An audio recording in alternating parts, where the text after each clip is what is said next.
Wuthering Heights, by Emily Brontë, Chapter 13. For 2 months the fugitives remained absent. In those 2 months, Mrs. Linton encountered and conquered the worst shock of what was denominated a brain fever. No mother could have nursed an only child more devotedly than Edgar tended her. Day and night he was watching, and patiently enduring all the annoyances that irritable nerves and a shaken reason could inflict, and, though Kenneth remarked that what he saved from the grave would only recompense his care by forming the source of constant future anxiety, in fact, that his health and strength were being sacrificed to preserve a mere ruin of humanity, he knew no limits in gratitude and joy when Catherine's life was declared out of danger, and hour after hour he would sit beside her, tracing the gradual return to bodily health, and flattering his too sanguine hopes with the illusion that her mind would settle back to its right balance also, and she would soon be entirely her former self. The first time she left her chamber was at the commencement of the following March. Mr. Linton had put on her pillow, in the morning, a handful of golden crocuses. Her eye, long stranger to any gleam of pleasure, caught them in waking, and shone delighted as she gathered them eagerly together. "These are the earliest flowers at the Heights," she exclaimed. "They remind me of soft thaw winds, and warm sunshine, and nearly melted snow. Edgar, is there not a south wind, and is not the snow almost gone?" "The snow is quite gone down here, darling," replied her husband, "and I only see 2 white spots on the whole range of moors. The sky is blue, and the larks are singing, and the becks and brooks are all brimful. Catherine, last spring at this time, I was longing to have you under this roof. Now, I wish you were a mile or 2 up those hills. The air blows so sweetly, I feel that it would cure you." "I shall never be there but once more," said the invalid, "and then you'll leave me, and I shall remain forever. Next spring you'll long again to have me under this roof, and you'll look back and think you were happy today." Linton lavished on her the kindest caresses, and tried to cheer her by the fondest words, but, vaguely regarding the flowers, she let the tears collect on her lashes and stream down her cheeks unheeding. We knew she was really better, and, therefore, decided that long confinement to a single place produced much of this despondency, and it might be partially removed by a change of scene. The master told me to light a fire in the many weeks deserted parlor, and to set an easy chair in the sunshine by the window, and then he brought her down, and she sat a long while enjoying the genial heat, and, as we expected, revived by the objects round her, which, though familiar, were free from the dreary associations investing her hated sick chamber. By evening she seemed greatly exhausted, yet no arguments could persuade her to return to that apartment, and I had to arrange the parlor sofa for her bed, till another room could be prepared.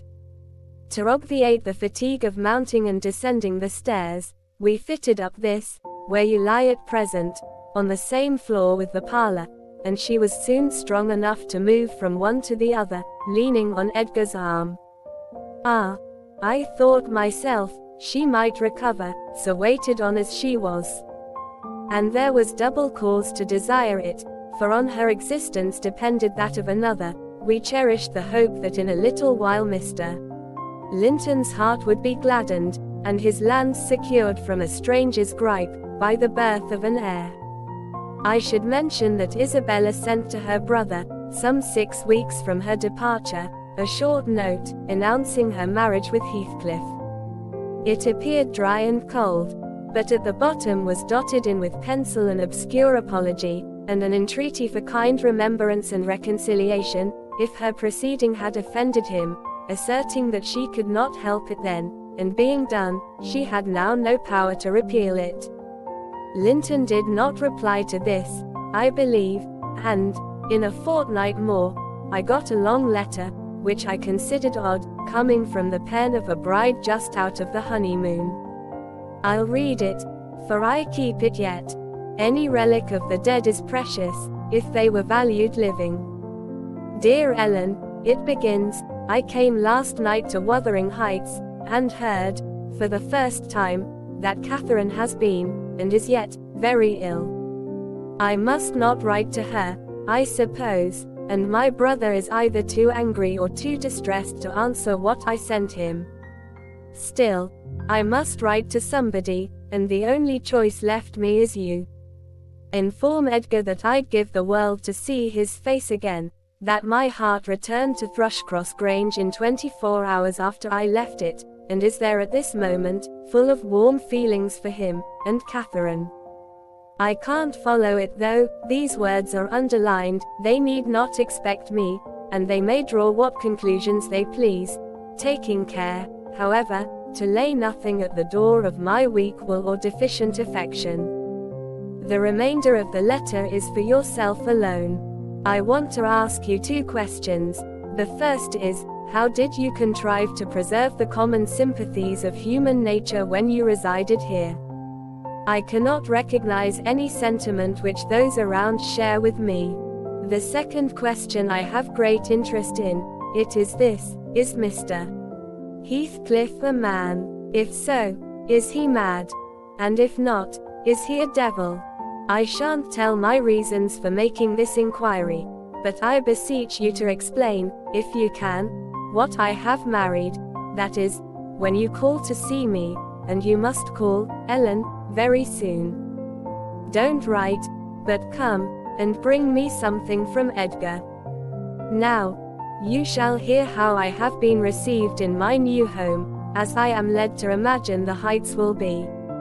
It is to amuse myself that I dwell on such subjects as the lack of external comforts. They never occupy my thoughts, except at the moment when I miss them. I should laugh and dance for joy, if I found their absence was the total of my miseries, and the rest was an unnatural dream. The sun set behind the Grange as we turned onto the moors. By that, I judged it to be 6 o'clock, and my companion halted half an hour, to inspect the park, and the gardens, and, probably, the place itself, as well as he could, so it was dark when we dismounted in the paved yard of the farmhouse, and your old fellow-servant, Joseph, issued out to receive us by the light of a dip candle. He did it with a courtesy that redounded to his credit. His first act was to elevate his torch to a level with my face, squint malignantly, project his underlip, and turn away. Then he took the 2 horses, and led them into the stables, reappearing for the purpose of locking the outer gate, as if we lived in an ancient castle. Heathcliff stayed to speak to him, and I entered the kitchen, a dingy, untidy hole. I dare say you would not know it, it is so changed since it was in your charge. By the fire stood a ruffianly child, strong in limb and dirty in garb, with a look of Catherine in his eyes and about his mouth. This is Edgar's legal nephew, I reflected, mine in a manner. I must shake hands, and, yes, I must kiss him. It is right to establish a good understanding at the beginning. I approached, and, attempting to take his chubby fist, said, "How do you do, my dear?" He replied in a jargon I did not comprehend.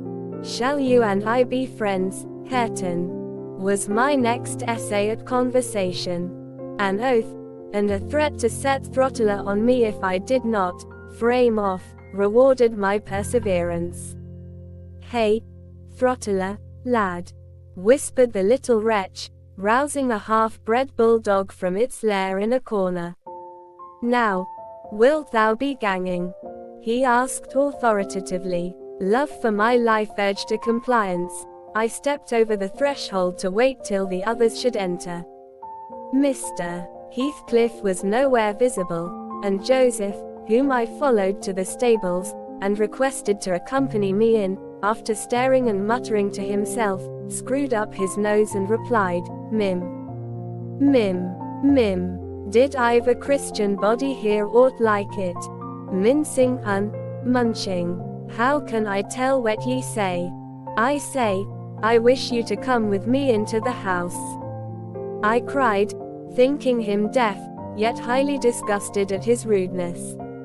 "None o' me, I getten summat else to do," he answered, and continued his work, moving his lantern jaws meanwhile, and surveying my dress and countenance, the former a great deal too fine, but the latter, I'm sure, as sad as he could desire, with sovereign contempt. I walked round the yard, and through a wicket, to another door, at which I took the liberty of knocking, in hopes some more civil servant might show himself.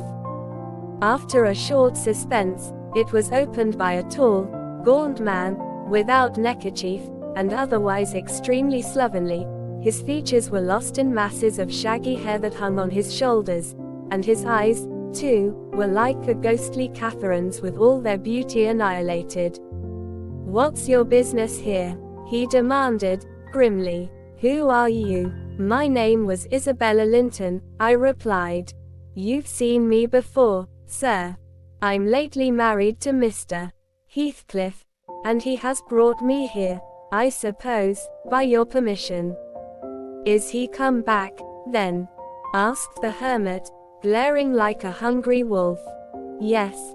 We came just now," I said, "but he left me by the kitchen door, and when I would have gone in, your little boy played sentinel over the place, and frightened me off by the help of a bulldog."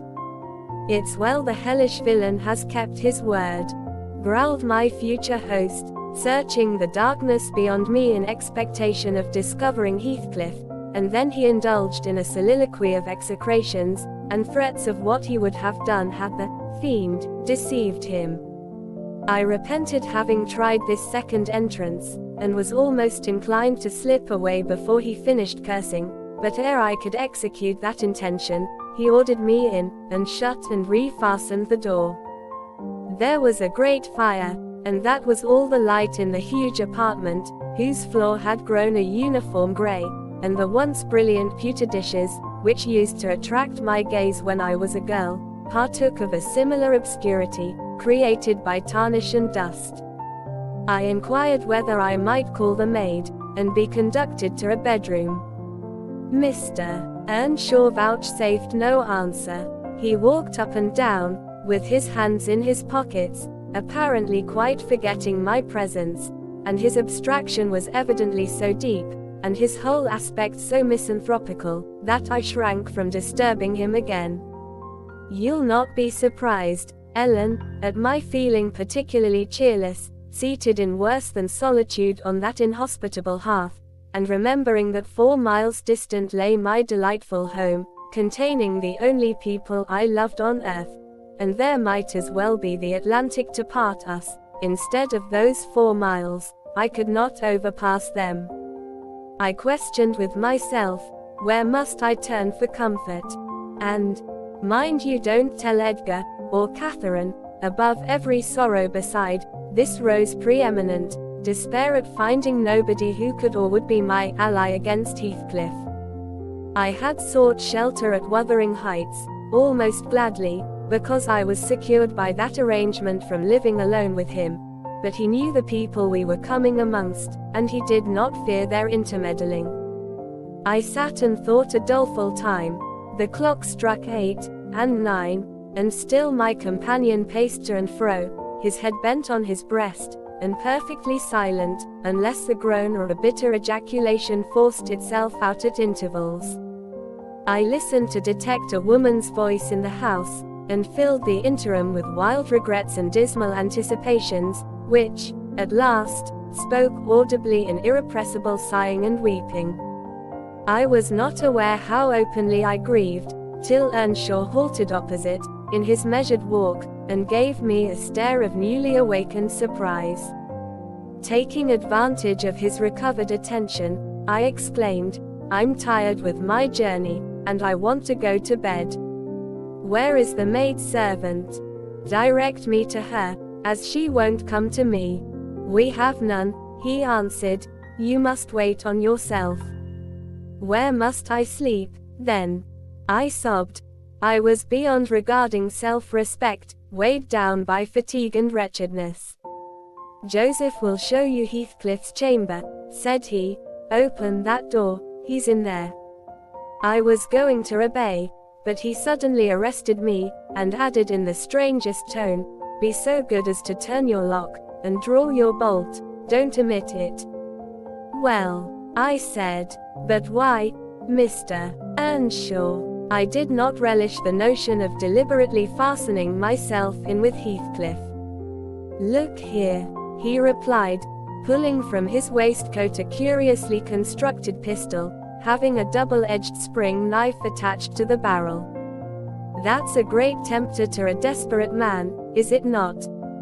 I cannot resist going up with this every night, and trying his door. If once I find it open he's done for. I do it invariably, even though the minute before I have been recalling 100 reasons that should make me refrain. It is some devil that urges me to thwart my own schemes by killing him. You fight against that devil for love as long as you may. When the time comes, not all the angels in heaven shall save him." I surveyed the weapon inquisitively. A hideous notion struck me, how powerful I should be possessing such an instrument. I took it from his hand, and touched the blade. He looked astonished at the expression my face assumed during a brief second. It was not horror, it was covetousness. He snatched the pistol back, jealously, shut the knife, and returned it to its concealment. "I don't care if you tell him," said he. "Put him on his guard, and watch for him. You know the terms we are on, I see. His danger does not shock you." "What has Heathcliff done to you?" I asked. "In what has he wronged you, to warrant this appalling hatred? Wouldn't it be wiser to bid him quit the house?" "No," thundered Earnshaw. "Should he offer to leave me, he's a dead man. Persuade him to attempt it, and you are a murderess. Am I to lose all, without a chance of retrieval? Is Hareton to be a beggar? Oh, damnation. I will have it back, and I'll have his gold too, and then his blood, and hell shall have his soul. It will be 10 times blacker with that guest than ever it was before. You've acquainted me, Ellen, with your old master's habits. He is clearly on the verge of madness. He was so last night at least." I shuddered to be near him, and thought on the servant's ill-bred moroseness as comparatively agreeable. He now recommenced his moody walk, and I raised the latch, and escaped into the kitchen. Joseph was bending over the fire, peering into a large pan that swung above it, and a wooden bowl of oatmeal stood on the settle close by. The contents of the pan began to boil, and he turned to plunge his hand into the bowl. One conjectured that this preparation was probably for our supper, and, being hungry, I resolved it should be eatable, so, crying out sharply, "I'll make the porridge," I removed the vessel out of his reach, and proceeded to take off my hat and riding habit. "Mr. Earnshaw," I continued, "directs me to wait on myself. I will. I'm not going to act the lady among you, for fear I should starve." "Good Lord," he muttered, sitting down, and stroking his ribbed stockings from the knee to the ankle. "If there's to be fresh Wutherings, just when I getten used to 2 meisters, if I mun have a mistress set o'er my heed, it's like time to be flitting. I niver did think to see day that I mud lave th old place, but I doubt it's nigh at hand." This lamentation drew no notice from me. I went briskly to work, sighing to remember a period when it would have been all merry fun, but compelled speedily to drive off the remembrance.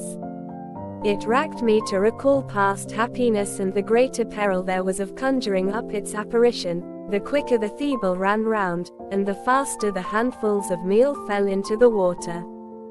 Joseph beheld my style of cookery with growing indignation. "Fear," he ejaculated. "Hareton, thou willn't sup thy porridge to neat, they'll be naught but lumps as big as my knee. Fear, Aegean, I'd fling in bowl all, if I w a ye. There, pale tea, gilp off, then yerl hey done why, tea. Bang, bang, it's a mercy tea, Botham isn't deeved out. It was rather a rough mess, I own, when poured into the basins, 4 had been provided, and a gallon pitcher of new milk was brought from the dairy, which Hareton seized and commenced drinking and spilling from the expansive lip. I expostulated, and desired that he should have his in a mug, affirming that I could not taste the liquid treated so dirtily. The old cynic chose to be vastly offended at this nicety, assuring me, repeatedly, that the barn was every bit as good as I, and every bit as wholesome, and wondering how I could fashion to be so conceited. Meanwhile, the infant ruffian continued sucking, and glowered up at me defyingly, as he slavered into the jug. I shall have my supper in another room, I said. Have you no place you call a parlour? Parlour, he echoed, sneeringly, parlour. Nay, we've no a parlours. If y'are done at loike w a company, there's meisters, and, if y'are done at loike meister, there's us. Then I shall go upstairs, I answered, show me a chamber. I put my basin on a tray, and went myself to fetch some more milk. With great grumblings, the fellow rose, and preceded me in my ascent. We mounted to the garrets. He opened a door, now and then, to look into the apartments we passed. Here's a ram, he said, at last, flinging back a cranky board on hinges. It's weel and you to ate a few porridge in. There's a pack o' corn tea, corner, fear, meatily claim. If ye're afeard o' mucking your grand silk clothes, spread your handkercher o' tea, top on't. The ram was a kind of lumber hole smelling strong of malt and grain, various sacks of which articles were piled around, leaving a wide, bare space in the middle. Why, man, I exclaimed, facing him angrily, this is not a place to sleep in. I wish to see my bedroom.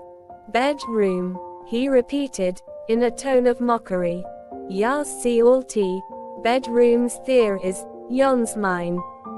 He pointed into the second garret, only differing from the first in being more naked about the walls, and having a large, low, curtainless bed, with an indigo-colored quilt, at one end. What do I want with yours? I retorted. I suppose Mr. Heathcliff does not lodge at the top of the house, does he? Oh, it's Meister Heathcliff's y'are wanting, cried he, as if making a new discovery. Couldn't ye ha said so at onst? An, then, I mud ha telled ye, but all this walk, that's just one ye cannot see, he alas keeps it locked, nobody iver mells on but hisseln. You've a nice house, Joseph, I could not refrain from observing, and pleasant inmates, and I think the concentrated essence of all the madness in the world took up its abode in my brain the day I linked my fate with theirs. However, that is not to the present purpose, there are other rooms. For heaven's sake be quick, and let me settle somewhere. He made no reply to this adjuration, only plodding doggedly down the wooden steps, and halting before an apartment which, from that halt and the superior quality of its furniture, I conjectured to be the best one. There was a carpet, a good one, but the pattern was obliterated by dust, a fireplace hung with cut paper, dropping to pieces, a handsome oak bedstead with ample crimson curtains of rather expensive material and modern make, but they had evidently experienced rough usage. The valances hung in festoons, wrenched from their rings, and the iron rod supporting them was bent in an arc on one side, causing the drapery to trail upon the floor. The chairs were also damaged, many of them severely, and deep indentations deformed the panels of the walls. I was endeavoring to gather resolution for entering and taking possession, when my fool of a guide announced, "This here is tea, meisters." My supper by this time was cold, my appetite gone, and my patience exhausted. I insisted on being provided instantly with a place of refuge, and means of repose. "We are the devil," began the religious elder. "The Lord bless us. The Lord forgive us. We are the LWDD ye gang. Ye mad, wearisome nout. Ye've seen all but Hetton's bit of a chimere. There's not another hoyle to lig down in has." I was so vexed, I flung my tray and its contents on the ground, and then seated myself at the stairs head, hid my face in my hands, and cried. "Eck, eck," exclaimed Joseph. "Weel done, Miss Cathy. Weel done, Miss Cathy. Howsoever, Meister Sal just tumnel o'er them broken pots, then we's hear summit, we's hear how it's to be. Gooid for naught maddling, ye deserve pining fro, this to chestmas, flinging tea, precious gifts o God under forit I, ye flesome rages. But I'm Mr. N if ye show ye spirit lang. Will Heathcliff bide sick bonny ways, think ye? I nobbut wish he may catch ye that plisky. I nobbut wish he may." And so he went on scolding to his den beneath, taking the candle with him, and I remained in the dark. The period of reflection succeeding this silly action compelled me to admit the necessity of smothering my pride and choking my wrath, and bestirring myself to remove its effects. An unexpected aid presently appeared in the shape of Throttler, whom I now recognized as a son of our old skulker. It had spent its wellford at the Grange, and was given by my father to Mr. Hindley. I fancy it knew me. It pushed its nose against mine by way of salute, and then hastened to devour the porridge, while I groped from step to step, collecting the shattered earthenware, and drying the spatters of milk from the banister with my pocket handkerchief. Our labors were scarcely over when I heard Earnshaw's tread in the passage. My assistant tucked in his tail, and pressed to the wall, I stole into the nearest doorway. The dog's endeavor to avoid him was unsuccessful, as I guessed by a scutter downstairs, and a prolonged, piteous yelping. I had better luck. He passed on, entered his chamber, and shut the door. Directly after Joseph came up with Hetton, to put him to bed. I had found shelter in Hetton's room, and the old man, on seeing me, said, "They's ram for both ye and your pride. Now, I soothe think I, the house. It's empty. Ye may have it all to yourseln, and him as alus max a third, I, sick ill company." Gladly did I take advantage of this intimation, and the minute I flung myself into a chair, by the fire, I nodded, and slept. My slumber was deep and sweet, though over far too soon. Mr. Heathcliff awoke me. He had just come in, and demanded, in his loving manner, what I was doing there. I told him the cause of my staying up so late, that he had the key of our room in his pocket. The adjective "our" gave mortal offense. He swore it was not, nor ever should be, mine, and but I'll not repeat his language, nor describe his habitual conduct. He is ingenious and unresting in seeking to gain my abhorrence. I sometimes wonder at him with an intensity that deadens my fear, yet, I assure you, a tiger or a venomous serpent could not rouse terror in me equal to that which he wakens. He told me of Catherine's illness, and accused my brother of causing it, promising that I should be Edgar's proxy in suffering, till he could get hold of him. I do hate him. I am wretched. I have been a fool. Beware of uttering one breath of this to anyone at the Grange. I shall expect you every day. Don't disappoint me, Isabella.